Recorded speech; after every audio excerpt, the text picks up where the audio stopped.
Datos inoperativos. Cuidado con las macros ocultas. Cuidado con las macros ocultas. Hay que estar muy atentos a las macros ocultas.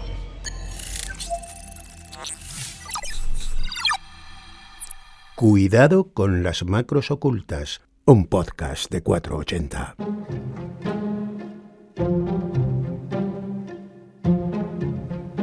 Nosotros detectamos el ciberataque el 2 de enero sobre las 7 de la mañana. Entonces fue cuando nuestros servicios de monitorización detectaron que había indisponibilidad en algunos servidores. Esta indisponibilidad fue creciendo, ellos ejecutaron el procedimiento que tienen de reinicializar los servidores, pero luego continuaron viendo que volvían a incrementar el uso de la CPU hasta que se dieron cuenta que empezaban a haber ficheros encriptados.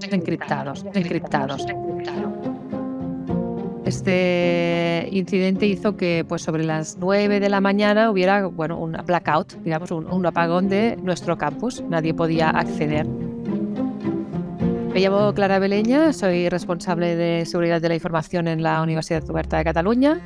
Nació en el 95 y nació diferencial de otras universidades porque en nuestro caso nacimos online. De hecho, fuimos la primera universidad online del mundo. Actualmente tenemos 87.000 estudiantes en 138 países diferentes. Formalmente, oficialmente, no estamos considerados una infraestructura crítica. Las universidades, como lo son las empresas energéticas, las empresas de distribución de agua o son los hospitales. Pero nuestro compromiso es como si lo fuéramos. Entonces, para nosotros sí que es crítico dar un servicio de calidad y disponible en cualquier momento y en cualquier lugar.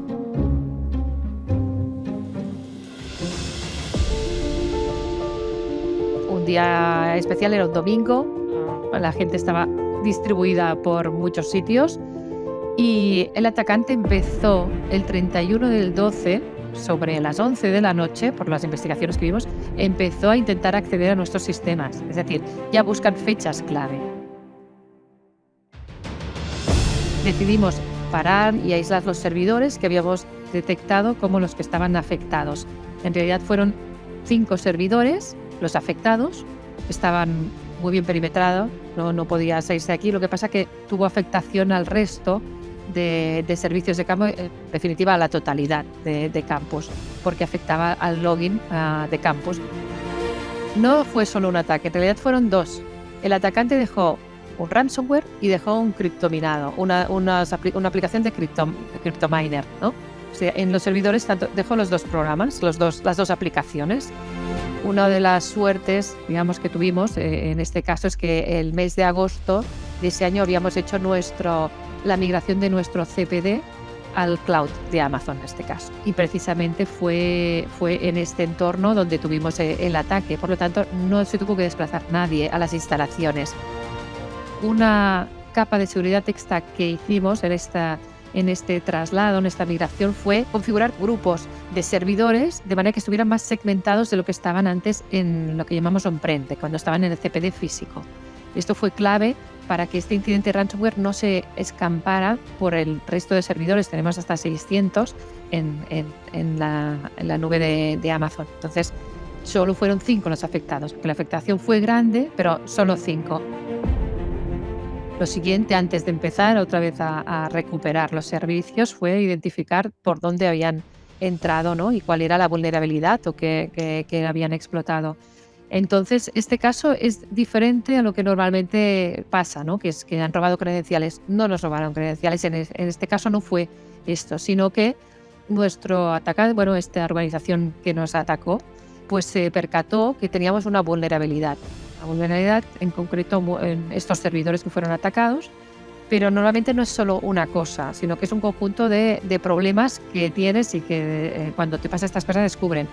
Había una configuración incorrecta, también hay errores humanos en la configuración que permitió que una llamada HTTP con una determinada secuencia de caracteres pudiera llegar hasta el servidor. El ransomware lo identificamos como uno llamado Ferber, pero es de las muchas variedades de ransomware. Identificar la organización no la identificamos, evidentemente hicimos la correspondiente denuncia, pero nunca acabamos sabiendo si al final han podido hacer algo. Es complicado, son internacionales. Veíamos IPs de Alemania, de Corea, o sea, es que da igual, porque no quiero decir que estuvieran allí. Tuvimos un alto rescate, como pasa siempre, no accedimos, como nunca se debe hacer, a la dirección donde ellos apuntan que está el informe, ahí está la información de cómo rescatar, ¿no? Del rescate. El día siguiente, el 95% de los servicios estaban, pero como he dicho antes, la Secretaría Académica no estaba funcionando. De hecho, era un gestor de contenidos, pues pusimos una imagen estática, o sea, pues una página web con los links a las aplicaciones. Pues hasta febrero no pudimos volver a tener los servidores, estos 5 servidores de nuevo reinstalados. Evidentemente tenemos que mejorar en la detección de configuraciones erróneas, ¿no? Los errores humanos suceden, tenemos que poner más controles y en la protección de los activos críticos. Y otra, mejora, un servicio que ya lo teníamos planificado, pero se puso de inmediato, fue el de monitorización de seguridad 7x24, un SOC 7x24. Nosotros ya teníamos un servicio de ciberseguridad, pero actuaba en horario laboral. Y al final, como te das cuenta que no vas a poder proteger todos los sistemas de las vulnerabilidades, las que conoces y las que no conoces, pues aquí es muy importante lo que comentaba a nivel técnico, esta protección perimetral. Es decir, intenta que no te lleguen. Si sabes que tienes vulnerabilidades dentro, intenta que tengas una barrera, ¿no? Un escudo que no te lleguen los atacantes. Y si te llegan, pues intenta saberlo lo antes posible.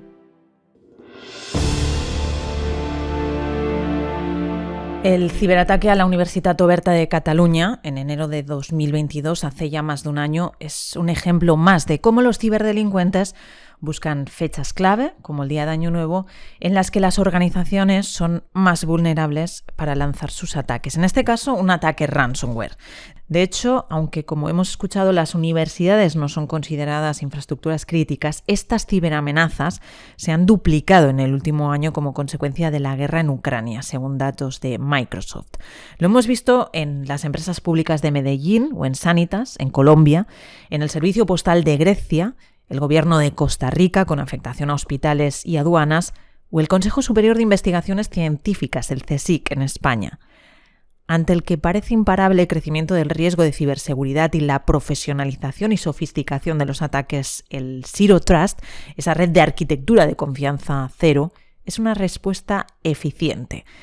Se trata de verificar cada transacción, cada autenticación y cada acceso a la información. La teoría parece fácil, pero ¿cómo se pone en práctica en una organización?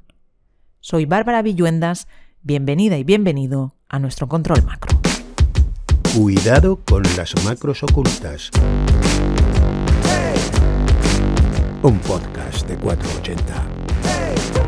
Saludamos a Eduardo Sánchez Toril, ingeniero informático, experto en ciberseguridad, profesor de formación profesional y también de varias universidades españolas y perito judicial. Es además CEO de Open Testing y vicepresidente de la Asociación Nacional de Profesionales de Hacking Ético. Eduardo, ¿qué tal? Bienvenido a nuestro Control Macro.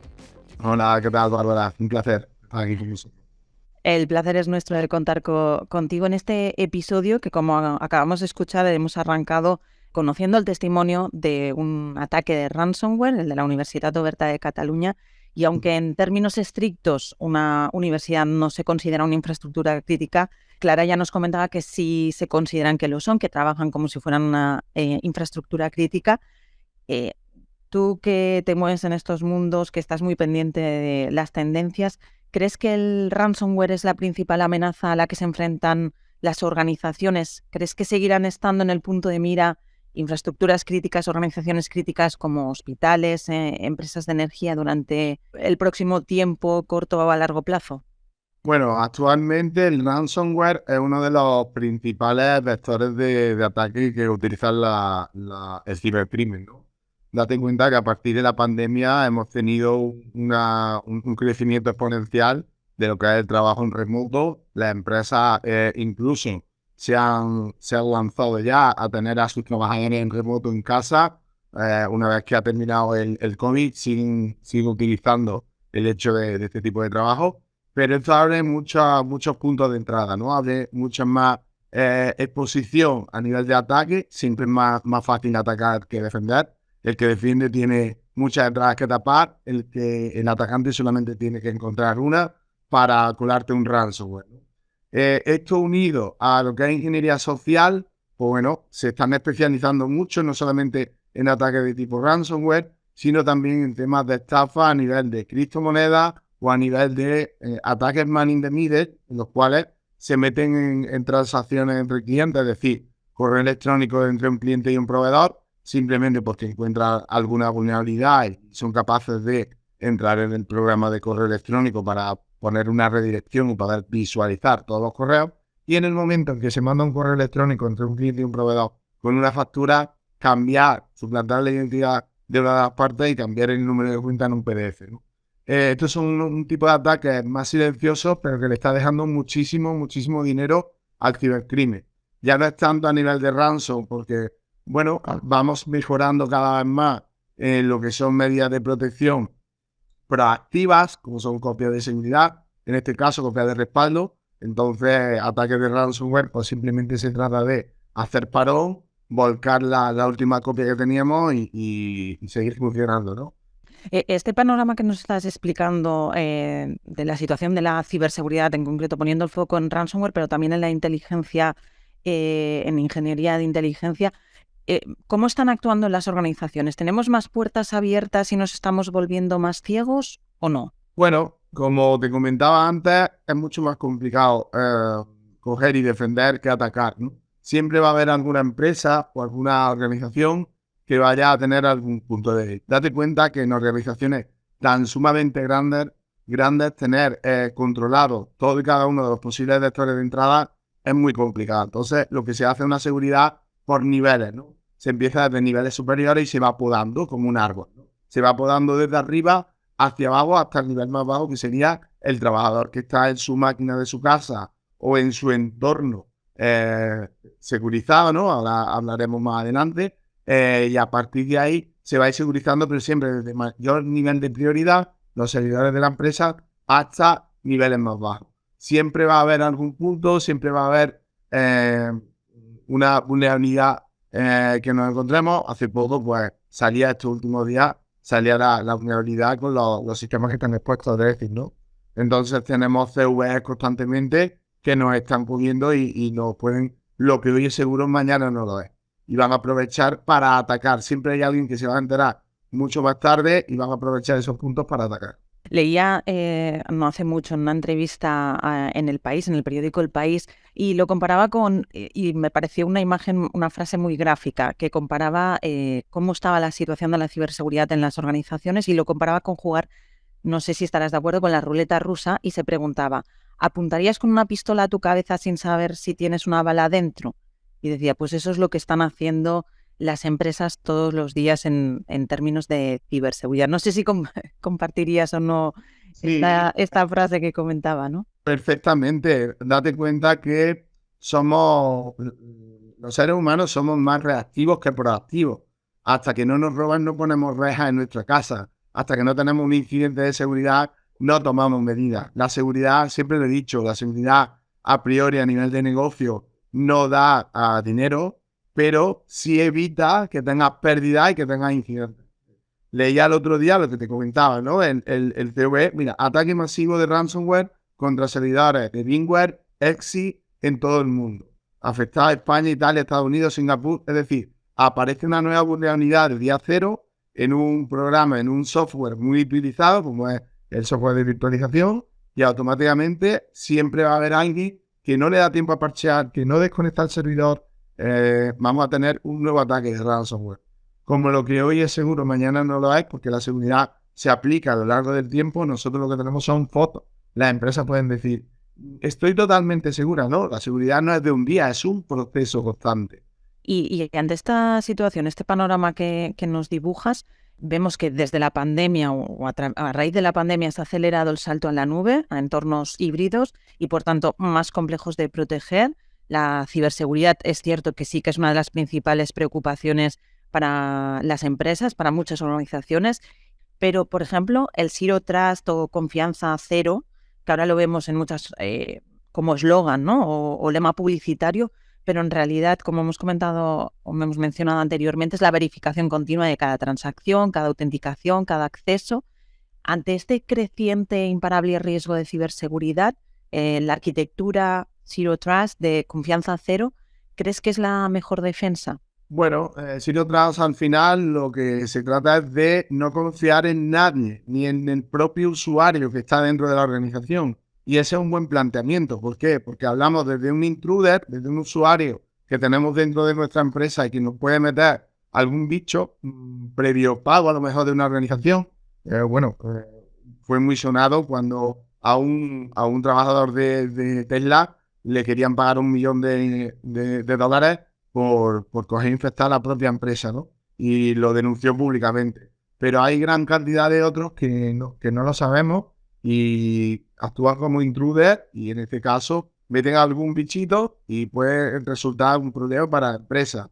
A partir de ahí también tenemos la parte de, aunque no sea un intruder, pero puede ser el eslabón más débil de la cadena. Es decir, si soy el responsable económico de la empresa, no tengo conocimiento a nivel de informática o de ransomware, de tipo de fallos de seguridad, vulnerabilidades, de ataques. ¿Qué es lo que ocurre? Puedo ser un objetivo para de forma involuntaria crearle o causarle un incidente de seguridad a la empresa, ¿no? Entonces es muy importante esas medidas de seguridad y siempre, tenemos una balanza, ¿no? Seguridad, usabilidad. Siempre me gusta poner el ejemplo de que en casa solemos tener rejas, aunque no es lo más cómodo para asomarte a la ventana o al balcón, pero sí es lo más seguro, ¿no? Tenemos que buscar el equilibrio. Pero en este caso sí es verdad que dependiendo del entorno que tenemos que proteger, la arquitectura central, pues vamos a tener en este caso controlado al usuario en cada una de las transacciones y no fiándonos de ninguna, ¿no? Porque no sabemos si va a ser legítima o no, porque mediante ingeniería social ha sufrido un ataque. En esto que comentabas ahora de los accesos a los usuarios, es difícil dar a entender a una organización que no todos los usuarios, ahora ponías, por ejemplo, diferentes perfiles profesionales dentro de una misma empresa, ¿no? Que no todos los empleados y empleadas deben tener acceso a todo o a qué debe tener, ¿no? Lo que se conoce como principio de mínimos privilegios. Es difícil darle a entender a una organización que no todo el mundo tiene que acceder a todo y debe tener todos los permisos. Es muy, muy complicado para aquellas empresas que no trabajan en el sector tecnológico y manejan grandes volúmenes, tanto a nivel económico como de trabajadores, como de lo que es mercancía. En fin, nosotros ahora mismo estamos en un proceso de securización, de cambio de una empresa que maneja pues, en torno a 10, 12 millones de euros anuales y tenemos un problema en tanto en cuanto a cómo vamos a meter, como digo yo, vamos a meter en vereda, ¿no? Vamos a ponerle el cascabel al gato a cada uno de los trabajadores porque ellos están acostumbrados a tener un servidor con todo compartido, a acceder todo el mundo a todo. O sea, ¿tú qué es lo que toca? ¿Qué información toca? Esta, ¿no? Pues solamente va a tener acceso a esta. Nos vienen después muchos problemas que hemos tenido situaciones de exfiltración de datos. Es decir, exdirectivos que se van de una empresa y se llevan todo el grueso de los comerciales, de ventas, información de lo que son productos, en fin, que después al final terminan en una demanda, terminan en el juzgado, ¿no? Ya no solamente un incidente de seguridad, es que parte de la empresa te van a robar clientes o va a tener un problema que te va a suponer un gasto. Entonces, ya no solo a nivel de cibercrimen, sino a nivel de exfiltración de datos o de personas que no deben de tener acceso a cierta información, es muy importante en este caso que el CISO de la empresa o un CISO as a service que cuadre directamente y establezca unos protocolos de seguridad a la hora de trabajar de tal forma que la gente solamente tenga el mínimo privilegio, como tú decías. Con todo esto que estamos hablando, ¿las contraseñas entonces tienen realmente los días contados? ¿Va a ser una realidad lo que se conoce como passwordless o aún queda mucho para que realmente nos olvidemos de las contraseñas? Bueno, volvemos a lo mismo.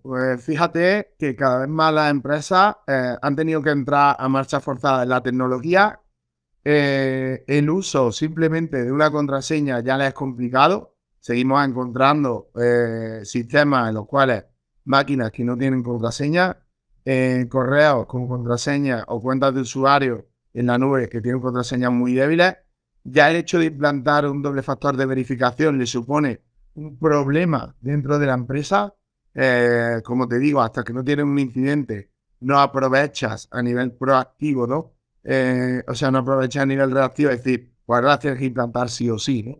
Tienen ya el problema, tienen ya el miedo y entonces cuando lo implantan. No van a dejar de morir en tanto y cuanto siempre va a haber usuarios que van a seguir utilizando contraseñas débiles que no se quieren complicar la vida ni tienen por qué hacer uso del doble factor de verificación porque ellos no son importantes, a ellos no los han atacado nunca y no tienen ningún problema de seguridad, ¿no? Como te decía antes, la superficie de ataque es mucho más amplia que la superficie defensiva. Es decir, un atacante lo tiene mucho más fácil porque siempre va a haber alguna empresa mucho más fácil de acceder que los que estamos en la parte defensiva. Por tanto, como te decía antes, o sea, como me preguntaba, va a tardar en que muera el tema de las contraseñas. O sea, estaremos a un tiempo, ¿no? Utilizando contraseñas para acceder a servicios o La conversión es lenta. Ahora comentabas, ¿no? El creciente, o hemos estado comentando cómo el Zero Trust es una estrategia, es un modelo y una arquitectura de defensa buena para combatir la situación o el riesgo de ciberseguridad creciente que existe. Y los datos apuntan, Gartner, por ejemplo, apunta que en el 2026 un 10% de las grandes empresas, aquí matiza, grandes empresas, tendrán implementado un modelo Zero Trust maduro y medible, y ahora no llega al 1%. Claro, cada vez sí que hay más compañías que quieren adoptar este tipo de estrategia, sobre todo las que migran hacia la nube, pero el problema es que no saben realmente cómo explotarlo. ¿Tú cómo ves? La misma CISO de la Universitat Oberta de Cataluña nos decía en la entrevista que mantuvimos para que nos explicara cómo sufrieron ese ciberataque, nos explicaba que sí, que Zero Trust posiblemente es la mejor defensa, una de las mejores defensas, pero que claro, que es complicado. En su caso nos decía, con tantos tipos de usuarios diferentes, investigadores, alumnos, profesores, tener como delimitada la zona donde pueden acceder. Una cosa es la teoría y otra es la práctica, ¿no? Volvemos a lo que te comentaba antes. Se antepone, tenemos la usabilidad frente a la seguridad. Hay que encontrar un equilibrio. Mira, hay una entidad bancaria y vamos, no es de todas las que he analizado a nivel de transacciones, en este caso es Caixa. Tengo buenos amigos trabajando allí en la parte de seguridad y otra zona. Ellos han implantado dentro de lo que son las empresas, las transacciones a nivel de empresa, el hecho de tener que firmar transacciones mediante certificado digital. O sea, no te permiten otro tipo de transacción, salvo con certificado digital. Es decir, no me vale un PIN, no me vale contraseña con doble factor de verificación. Eso supone una restricción, ¿no? A nivel de seguridad bastante fuerte, porque, bueno, es como si pregunto, oye, ¿qué porcentaje de personas llevan el certificado digital instalan en el teléfono móvil? No llegamos ni a un 1%, ¿vale? Entonces, imagínate a nivel de banca tener que hacer uso constantemente de este tipo de certificados para firmar transacciones. Es una medida de seguridad excelente, pero le va a suponer a muchas empresas una complicación. O sea, todas las empresas no tienen certificado de seguridad, todas las empresas no saben utilizarlo. Es una realidad. A medida que aumentamos en este modelo, aumentamos los perfiles, diferentes perfiles, como decía, la universidad puede tener alumnos, profesores, los diferentes sistemas que tengan, que sean obsoletos o no, porque esa es la segunda parte, que los sistemas estén adecuados a la tecnología. Todos sabemos que hay software que sigue utilizando pues, versiones de navegadores antiguas o navegadores exclusivos, porque están hechos, sobre todo a nivel de organizaciones públicas, ¿no? No voy a dar información, pero todos conocemos. Organizaciones públicas que siguen utilizando software obsoleto y que a la hora de utilizar hay que utilizarlo con un navegador específico. Pues ahí tenemos un problema en cuanto subamos el nivel de restricción de seguridad, ya sea certificado SSL por TLS o esto que decíamos antes, los certificados digitales, pues tenemos un problema. Va a tardar y es un modelo ideal, pero como siempre hay que medir el equilibrio entre la seguridad y la usabilidad. Es decir, yo necesito sacar trabajo diariamente y no puedo estar parado, no puedo una transacción que se hacía antes mucho más rápido, hacerla en mucho más tiempo por el mero hecho de que no tengo las medidas de seguridad, ¿no? Entonces, la seguridad es prioritaria en todo, pero hay que buscar el equilibrio. Está claro, en todo caso, que la ciberseguridad forma parte, o debe formar parte, mejor dicho, de la estrategia empresarial de las organizaciones. La ciberseguridad es lo hemos dicho, es estratégica ya para muchas empresas, y junto a la eficiencia energética o la digitalización son una de las áreas clave en la que las empresas de todo el mundo invierten para incrementar su protección y esa palabra que también está muy de moda, que es la resiliencia. De hecho, la seguridad es la garantía, ¿no?, del éxito de la transformación digital. Por eso queremos analizar en los próximos minutos cuáles son las tendencias de ciberseguridad en las que deben poner el foco las empresas. Pues nadie mejor para hablar de tendencias de ciberseguridad que Juan Carlos García, Country Manager de Sofistic en España. ¿Qué tal, Juan Carlos? Bienvenido a nuestro Control Macro. Hola Bárbara, muchas gracias por vuestra invitación. Un placer. Vamos a hablar de este informe que habéis hecho desde Sofistic a partir de datos de auditorías del año 2022. Un informe que identifica cuáles son las principales tendencias de ciberseguridad. A partir de los datos, ¿cuáles son las principales conclusiones a las que llegáis? ¿Qué es lo que destacarías? Pues tenemos varias conclusiones, ¿no? La primera sería que ha aumentado considerablemente el número de auditorías y por ende el número de vulnerabilidades. Eso es en base, ¿no?, también a que existe ya más concienciación en ciberseguridad, que eso es importante. Pero aunque si bien estas dos primeras métricas van de la mano, lo que hay que destacar también es el incremento de la severidad de las vulnerabilidades. Estamos hablando que casi el 30% de las vulnerabilidades que hemos detectado las clasificamos como altas y críticas, y esto es más del doble de lo que habíamos detectado en 2021. ¿Y de qué tipo de vulnerabilidades estamos hablando? ¿De estas que mencionabas ahora, críticas o severas? Pues hablamos principalmente de tres tipos de vulnerabilidades. La primera sería los fallos criptológicos, ¿no? Todo lo que está relacionado con ausencia de cifrados. Por ejemplo, cuando entramos en una página web sin certificado y entramos con HTTP en lugar de HTTPS. El uso de algoritmos inseguros, pues porque ya están obsoletos, por ejemplo, o el software desactualizado que produce en sí fallos y que quedan vulnerables. Otro de los fallos es el de control de acceso, donde usuarios sin privilegios pues pueden llegar a acceder a recursos que no deberían. Y luego los fallos de configuración, y es que estamos en un punto tecnológico donde hay muchísima especialización y al final esto requiere que los departamentos de TI tengan una formación muy continua y muy específica, ¿no? Y esto no siempre se da, con lo cual al final encontramos fallos de configuración en muchas ocasiones pues por desconocimiento o por simplemente que no se ha podido llegar a sacar el máximo rendimiento. Has mencionado la concienciación, el incremento de la concienciación por parte de las empresas, por parte de las organizaciones, pero también te preguntaría, ¿qué pasa con el usuario o la usuaria final? ¿También hay concienciación por parte del usuario final? Pues ahí también es curioso, ¿no? Porque hemos visto como en las auditorías que hacemos de ingeniería social, centrados sobre todo en la parte del mail, vemos como hay un descenso considerable, ¿no?, en los usuarios que interaccionan o que no interaccionan con el mail, ¿vale? Es decir, que no lo abren o que si lo abren no hacen clic en el enlace, que eso es positivo. Pero seguimos encontrando un grupo de usuarios que son esos que al final acaban introduciendo los datos en el formulario, facilitando la información y que prácticamente el descenso ha sido mínimo, ¿no? Con lo cual vemos una cierta mejora, pero al final los que son más relevantes pues siguen siendo casi los mismos. Esto que estás mencionando ahora de la interacción con el mail es lo que conocemos como phishing.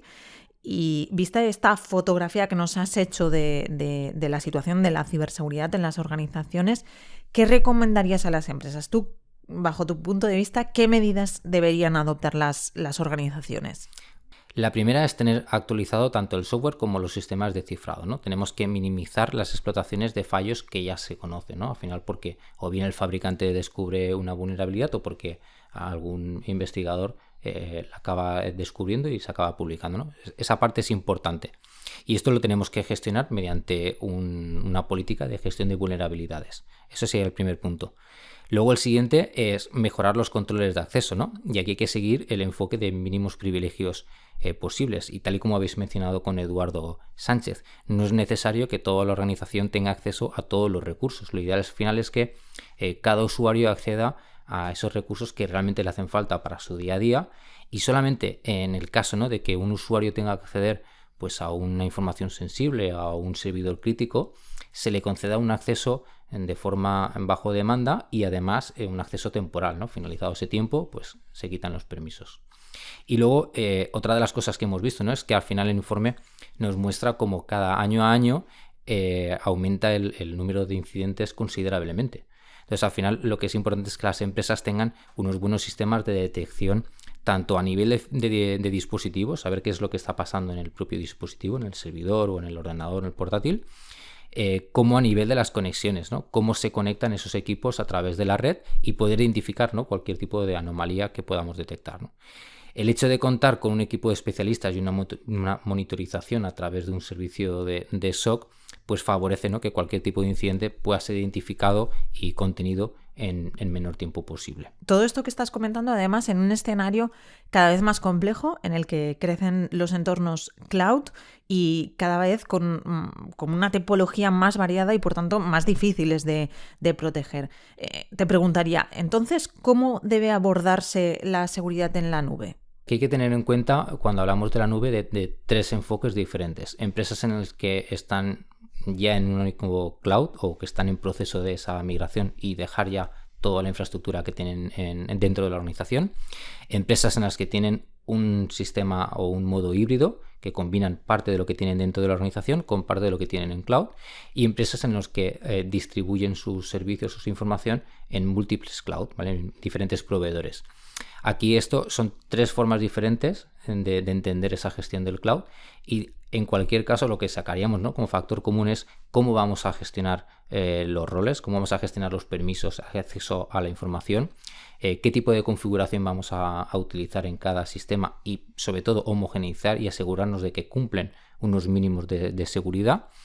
Y sobre todo es qué tipo de exposición de información o de servicios vamos a tener en el cloud, ¿no? Que todo esté bien controlado y que no acabemos pues dejando puertas abiertas simplemente porque pues pensamos que esto debería estar controlado por el proveedor o es responsabilidad del usuario. Entonces, en todo este panorama que nos estás explicando, ¿cómo encaja la estrategia Zero Trust? Al final lo que estamos diciendo es que tenemos que ser desconfiados de este tipo de interacciones y que tenemos que verificar siempre todos los aspectos. Y al final esta verificación tenemos que hacerla a diversos niveles.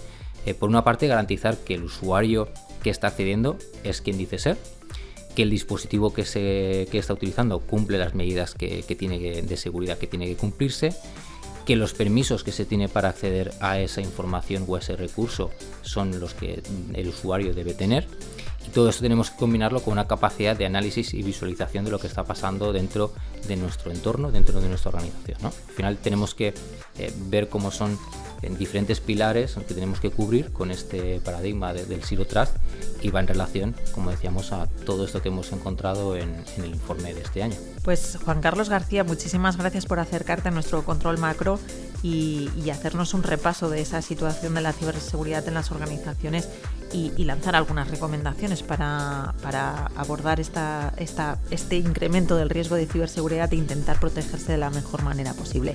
Muchas gracias. Pues muchísimas gracias, Bárbara. Eduardo, volvemos contigo. Nos decía nuestro compañero Juan Carlos que la implantación de la arquitectura Zero Trust será sin duda una de las tendencias en ciberseguridad para este 2023 y para los próximos años. Y lo comentábamos antes, ha habido una transformación digital, una aceleración, un incremento muy notable de los servicios de software as a service, SaaS, es decir, en la nube, y cada vez hay una fotografía más amplia de empresas que trabajan en nubes híbridas, que combinan la nube pública con la nube privada, el multicloud, que diversifican la nube en diversos proveedores o servicios porque tienen una mayor flexibilidad. Es decir, un panorama mucho más complejo del que había antes. Sea como sea, la nube es un gran objetivo para los y las hackers, mejor dicho, para los ciberdelincuentes. ¿Puede ser un agujero o no? Muy buena esa apreciación, Bárbara. Y siempre estamos con la guerra.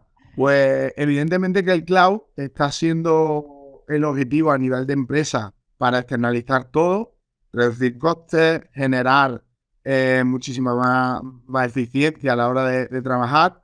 Es un objetivo porque sigue, al igual que tenemos servidores obsoletos, a día de hoy te encuentras empresas que siguen queriendo tener montado un servidor en su propia estructura, o sea, en su propia sede física. Entonces, esos sistemas ya están obsoletos. Directamente tenemos la facilidad de subirlo a la nube.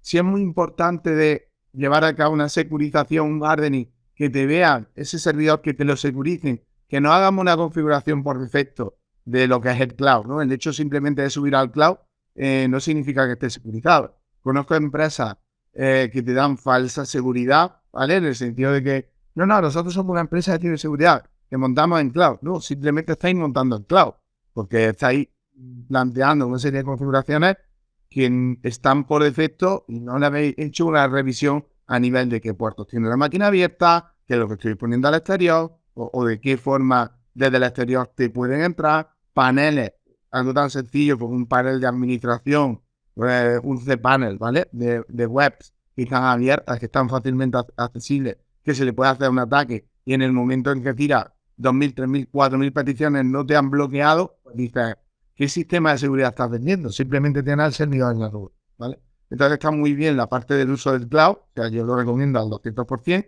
el potencial es brutal, pero siempre y cuando la persona que te esté trabajando y te esté dando ese soporte de cloud, pues tenga conocimiento a nivel de giga. Y en toda esta infraestructura que estábamos diciendo, esta estrategia de Zero Trust, ¿Sí? De esta confianza cero, ¿cómo tenemos presentes los dispositivos, por ejemplo, no corporativos? ¿Podemos controlarlos? Porque nuestros compañeros nos hablan de 3 tipos de dispositivos: los corporativos, los Bring Your Own Device, que no me equivoques, que son los que tienes un cierto control del dispositivo, y claro, los Corporate Owner Personally Enabled, que son aquellos que son corporativos pero que tienen ciertos permisos para un uso personal.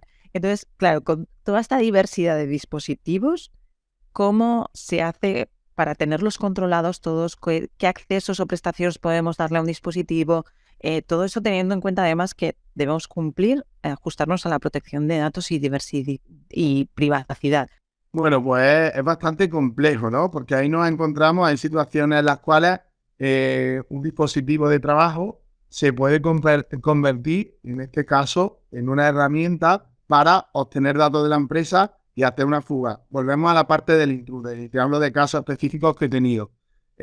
Nosotros cuando utilizamos un dispositivo para el trabajo, siempre podemos hacer una foto a nuestro hijo, tener información de carácter personal. Entonces, ese trabajador, si obtiene información y la tiene dentro de lo que es el propio dispositivo de la empresa, tenemos una posible fuga de datos. ¿Por qué? Porque el día de mañana cuando se vaya, salvo que haya firmado, en este caso, un compromiso, un NDA de buen uso, de confidencialidad, o el simple hecho de notificarle que podemos visualizar ese dispositivo, hay un derecho que es el derecho a la intimidad, que está por encima de cualquier derecho, ¿no? Se puede obtener a nivel de trabajador o de filtración de datos, tenemos un problema en cuanto al control de esa información, ¿no?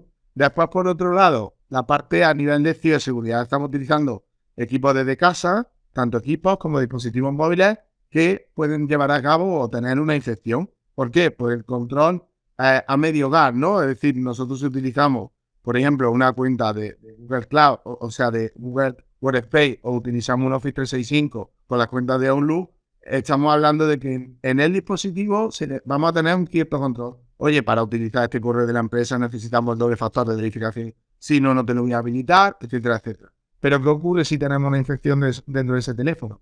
Teléfonos corporativos en los cuales los que son seguros realmente están muy capados. Tablets, casos en los cuales a ciertas entidades bancarias, los trabajadores, pues que tienen que salir a reuniones, le dan tablets, pero tablets que no te permiten ni conectar un USB, ni conectarte fuera de la VPN. En fin, es bastante complejo el control total de todo y cada uno de los dispositivos y dependemos muchas veces de las buenas prácticas del usuario, ¿no? Esa es una de las principales cosas que se deben de atacar dentro de la empresa y ¿están mis trabajadores formados y saben cuál es el uso que se va de dar de la tecnología?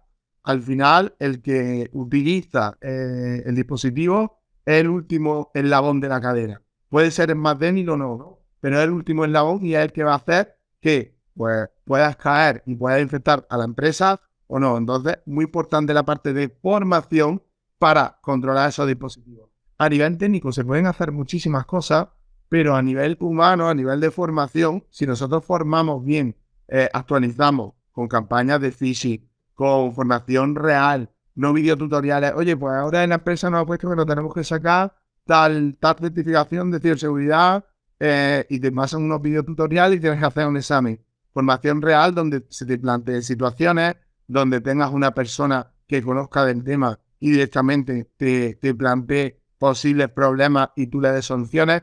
Al final, tener formados a nuestros trabajadores creo que es la herramienta a nivel de ciber más importante que tener.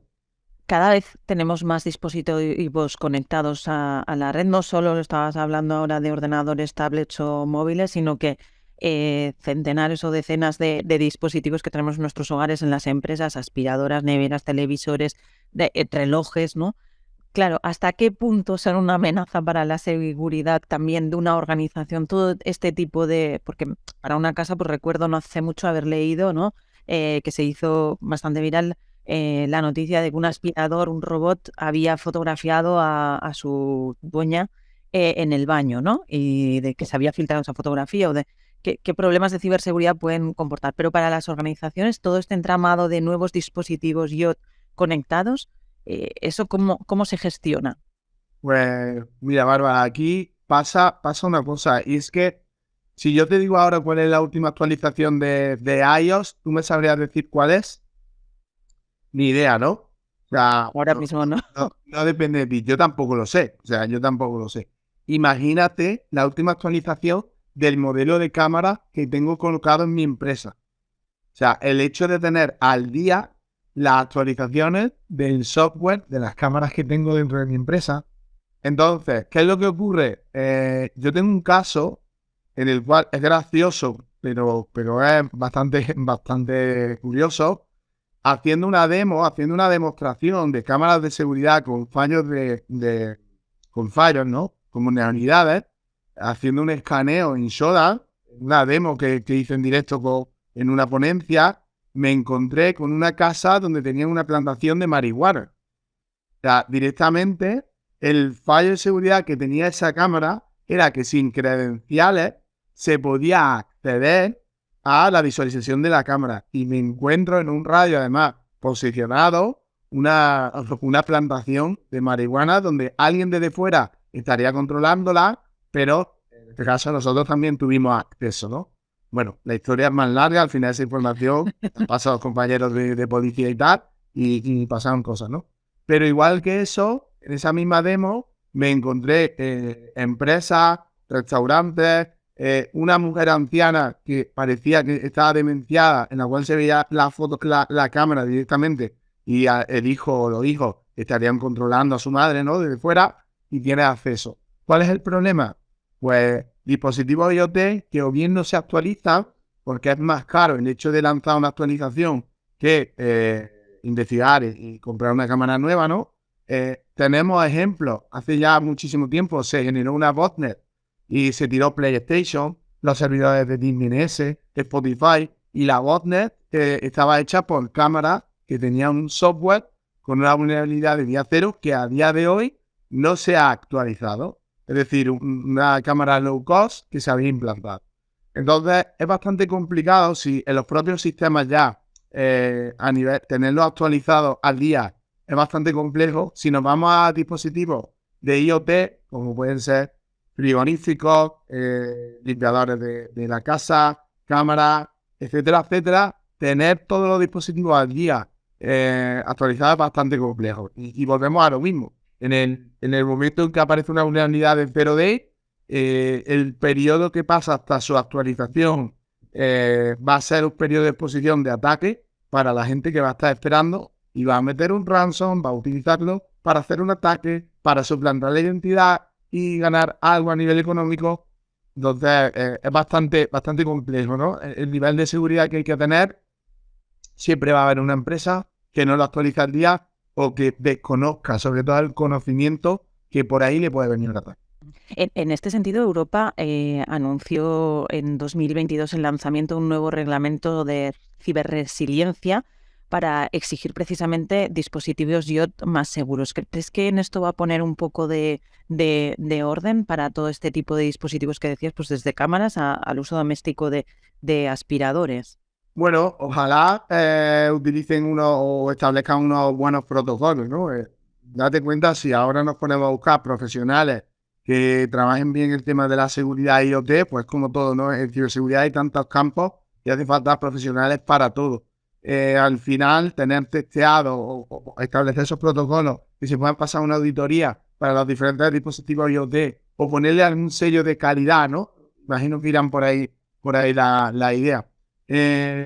Siempre va a haber otra cámara o otro dispositivo IoT mucho más económico, porque aquí el problema siempre es económico, el hecho de no invertir en ciberseguridad.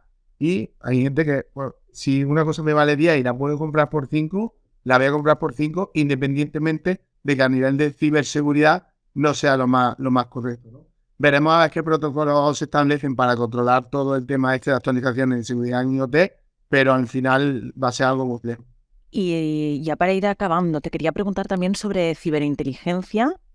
Cada vez está tomando más protagonismo para analizar y evaluar cuáles son los grupos u organizaciones cibercriminales y cómo actúan para saber protegerse.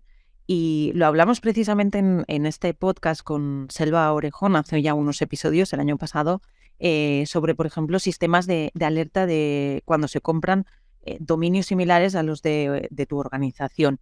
Las grandes empresas, no sé, digo grandes porque son las que tienen más recursos para este tipo de herramientas, pero deben pensar sí o sí en este tipo de protección de ciberinteligencia. Bueno, a día de hoy se está haciendo. Yo estuve trabajando con Selva en un branding varios años, precisamente yo era el CISO de un branding, y nosotros trabajábamos mucho esa parte y todavía pues no estaba las empresas no estaban concienciadas. A día de hoy nosotros en el pentesting, cuando hacemos un análisis de identidad de la empresa o análisis de infraestructura, no solamente analizamos la parte técnica, sino que analizamos la parte de identidad digital.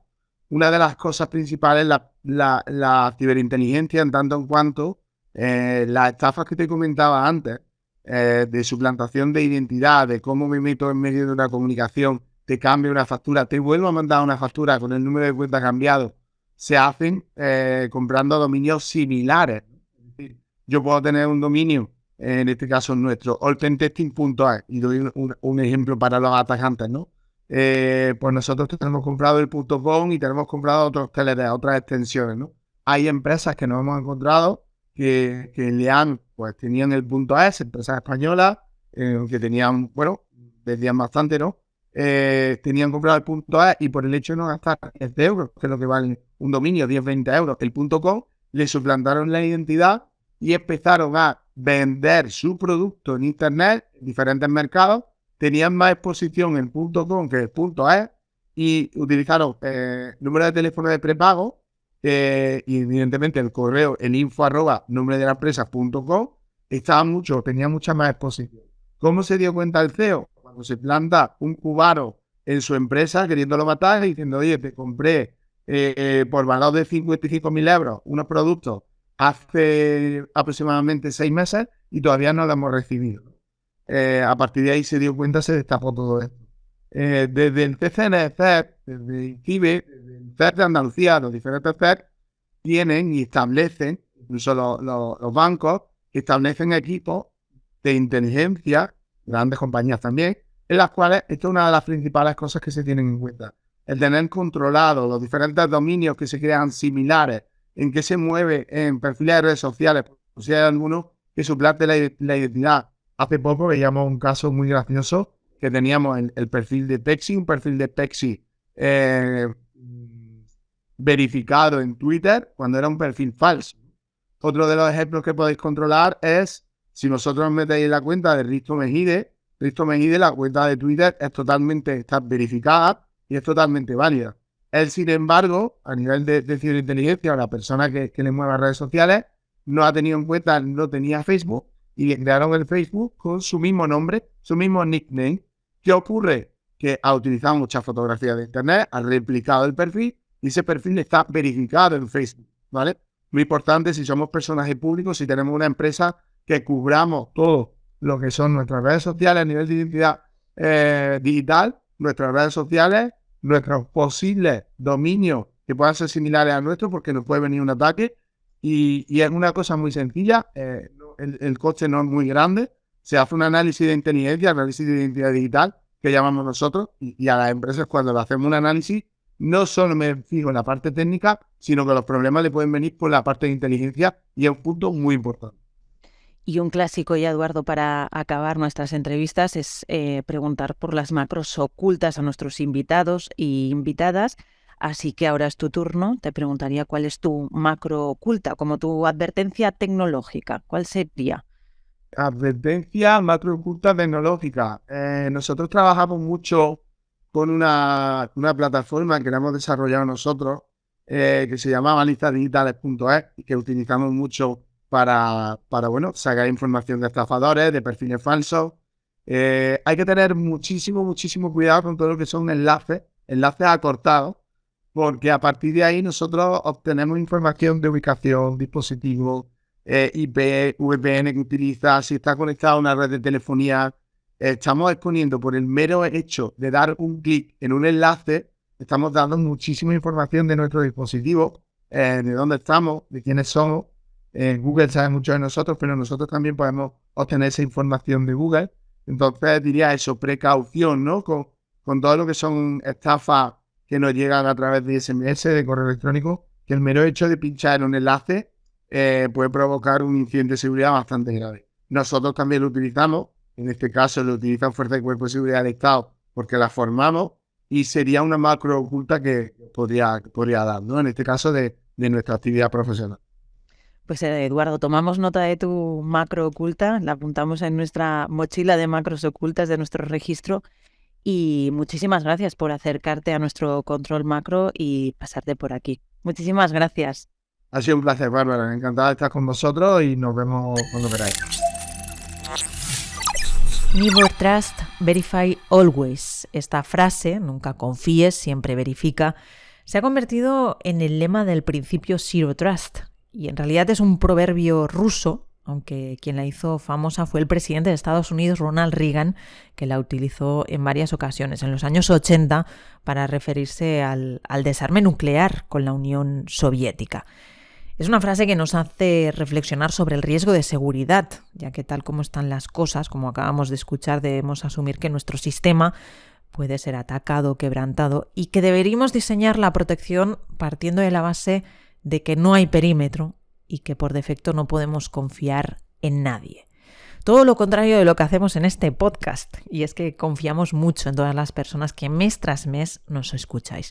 Por eso quiero pedirte un pequeño esfuerzo, un pequeño favor, y es que nos dejes una valoración en tu plataforma de audio. Dale al botón de me gusta o danos 5 estrellas en Spotify o en Apple Podcast. Yo te doy las gracias por adelantado y ya que has llegado hasta aquí, también te avanzo ya la temática del próximo episodio. Hablaremos de experiencia de usuario, de cómo el diseño es importante en el desarrollo de la tecnología y en especial en las soluciones para la compra online, de la importancia de lo que no se ve. Mientras, ya sabes, cuidado con las macros ocultas. Datos inoperativos. Cuidado con las macros ocultas. Cuidado con las macros ocultas. Hay que estar muy atentos a las macros ocultas.